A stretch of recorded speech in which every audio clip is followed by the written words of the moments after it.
देखिए, जो एसआईएफसी कह रहा है कि हम इन्वेस्टमेंट लेके आएँगे, अगर इस तरह से जो मार्केट में रूमर्स हैं और रिपोर्ट्स हैं कि कैपिटल गेन बढ़ जाएगा और टैक्सेशन अगर इंडिविजुअल पे उसको नॉर्मल कर दिया जाएगा, तो यहाँ पे तो कोई इन्वेस्टमेंट करने के लिए नहीं है। अगर आप 29% लोगों को लेके आ जाएँगे, तो इंडिविजुअल तो वैसे भी अपने एक्सपेंसेस को सेट ऑफ नहीं कर सकता। तो हमें देखिए एवेन्यूज़ देने पड़ेंगे, हम अपने लोकल इन्वेस्टर को ही रोक नहीं सक रहे हैं। हम कहते हैं कि बाहर से कैसे आएगा, लोकल जो यहाँ से है और जो ऑलरेडी इन्वेस्टेड है, वो यहाँ से अगर चले जाएगा, तो बाहर आपके पास क्या मैसेज जाएगा? बाहर वाला तो आएगा ही नहीं, वो कहेगा यहाँ से लोकल इन्वेस्टर भाग रहा है यार, जो ऑलरेडी इन्वेस्टेड है।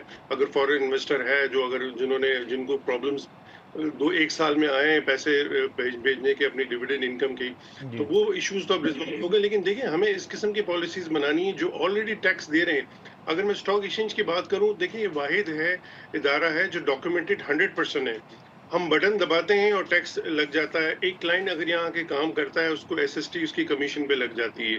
वो प्रॉफिट बनाए नहीं बनाए, आप मुझे बता दें दुनिया में कौन सा ऐसी मार्केट में ऐसा है कि पहले आप टैक्स दें, इसके बाद आप मुनाफा बनाएँ। इसके बाद आप कैपिटल गेन लेते हैं, लेकिन आप ये देखें ऑलरेडी इन्वेस्टर जो यहाँ काम करता है वो एसएसटी दे रहा होता है। जी। इधर वो प्रॉफिट बनाए नहीं बनाए। तो ये एक एक मार्केट मुझे आप बता दें जो इतनी डॉक्यूमेंटेड हो, जिसमें कोई चीज़ छुपाई नहीं जा सकती, वॉल्यूम्स अवेलेबल है, जिस तरह से टैक्स लग रहा होता है। तो ये अगर ऑलरेडी एक टैक्स सेक्टर को ऑलरेडी आप बर्डन डालेंगे, हम रियल एस्टेट में नहीं जा रहे, हम एग्रीकल्चर में नहीं जा रहे, हम शुगर में मिडलमैन पे नहीं जा रहे, हम एग्रीकल्चर के मिडलमैन पे नहीं जा रहे, हम सीमेंट के मिडलमैन पे नहीं जा रहे। जो फैक्ट्री से उठा के जो मिडलमैन बेच रहा होता है, वो तो टैक्स दे ही नहीं रहा होता है।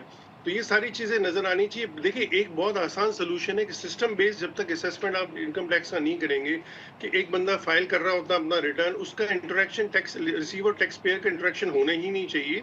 और बल्कि इस किस्म के सिस्टम बेस्ड असेसमेंट्स होने चाहिए कि देखिए, फर्स्ट करें, अगर मैं फाइल कर रहा हूँ, अगर मेरी कोई ऐसी इनकम है जो वेरीफाएबल है, तो फिर मुझसे डॉक्यूमेंटेशन मांगे जाए। अगर फर्स्ट करो उस पे मेरा सीजीटी कट रहा है या मेरी बैंक की इनकम है, तो वो तो सीधी-सीधी है ना, उसमें तो टैक्स कट रहा है। तो इस किस्म के आपको सिस्टम बेस्ड असेसमेंट्स लाने पड़ेंगे और टैक्स पेयर आपको बढ़ाने हैं। मैं तो ये कहूँगा बाय डिफ़ॉल्ट लेकिन जिसका टैक्स पेयर सीएनए हम से कैसे बनाएगा, तो बढ़ाएंगे? टैक्स